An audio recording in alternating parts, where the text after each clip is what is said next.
பொன்னணையாள் என்ற சிவபக்தை செய்த அதிசயத்தை பற்றி தங்களுக்கு தெரியுமா? சரி, இதோ பார்ப்போம். மதுரையை அடுத்த திருப்புவனத்தில் வசித்து வந்த பொன்னணையாள் சிறந்த சிவபக்தை. இவள் சிறந்த நடனமாதும் கூட.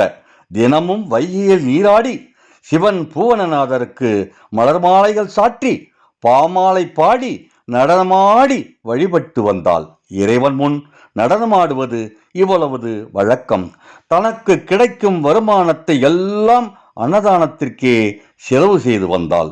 நித்தம் சிவனடியார்கள் நிறைய வந்து உணவருந்தி செல்வதைக் கண்டு மனமகிழ்ந்தாள். இவளுக்கு ஓர் தீராத ஆசை இருந்தது. என்னவென்றால், பூவனநாதரின் திருமேனியை தங்கத்தால் செய்து ஆலயத்திற்கு கொடுத்து வழிபட வேண்டும் என்ற பேராசை. என் வருமானம் எல்லாம் அன்னதானத்திற்கே செலவாகி விடுகிறதே, தங்கத்திற்கு நான் எங்கே செல்வது என்று மனம் வருந்தி எல்லாம் வல்ல சோமசுந்தர கடவுளை மனதில் நினைத்து மன்றாடி வேண்டி வருந்தினாள் பொன்னணையாள். இந்த பக்தையின் விருப்பத்தை அறிந்த மதுரை சோமசுந்தர பெருமான் இவள் எண்ணத்தை பூர்த்தி செய்ய திருவுள்ளம் கொண்டு சித்தர் வடிவில் திருபுவனத்தில் உள்ள பொன்னணையாள் வீட்டிற்கு எழுந்தருளினார். அங்கே அன்னதானம் நடைபெற்றுக் கொண்டிருந்தது. உணவு உண்ண வாருங்கள் சுவாமி என சித்தரை தாதியர்கள் அழைத்தார்கள். சித்தர் பெருமானோ, உங்கள் தலைவியை இங்கே அழையுங்கள் என கூறினார். வந்திருப்பது சோமசுந்தர என பொன்னணையாளுக்கு தெரியாது. சித்தரின் பாதங்களில் விழுந்து வணங்கி உணவு உண்ண வாருங்கள் சுவாமி என அழைக்கிறாள்.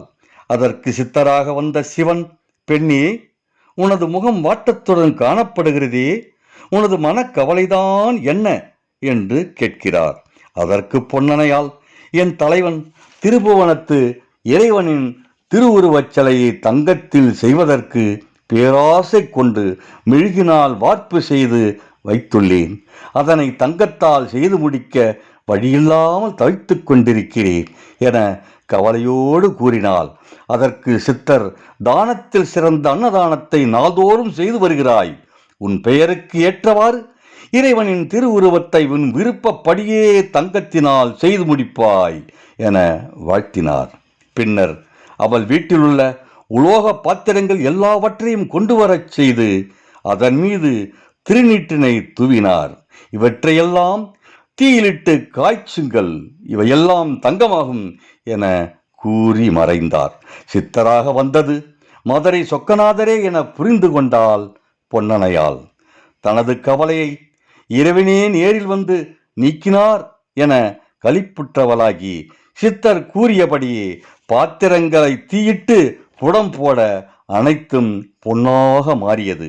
அப்பொன்னை கொண்டு இறைவனுக்கு அழகான திருவுரம் செய்து முடித்தாள். எவ்வளவு அழகா என அந்த தங்கச் சிலையின் கன்னத்தை கிள்ளி முத்தமிட்டாள் பொன்னணையாள். அதனால் இறைவனின் கன்னத்தில் தழும்பு உண்டானது.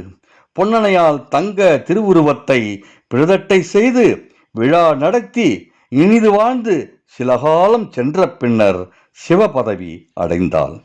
சிவாலயத்தில் கன்னத்தில் தழும்பு உள்ள இறைவனின் திருவுருவத்தை இன்றும் காணலாம். இறைவன் நடத்திய 64 திருவிளையாடல்களில் இது 36வது திருவிளையாடலான ரசவாத படலமாகும். இப்பொழுது தெரிந்து கொண்டீர்களா பொன்னணையால் செய்த அதிசயத்தை பற்றி?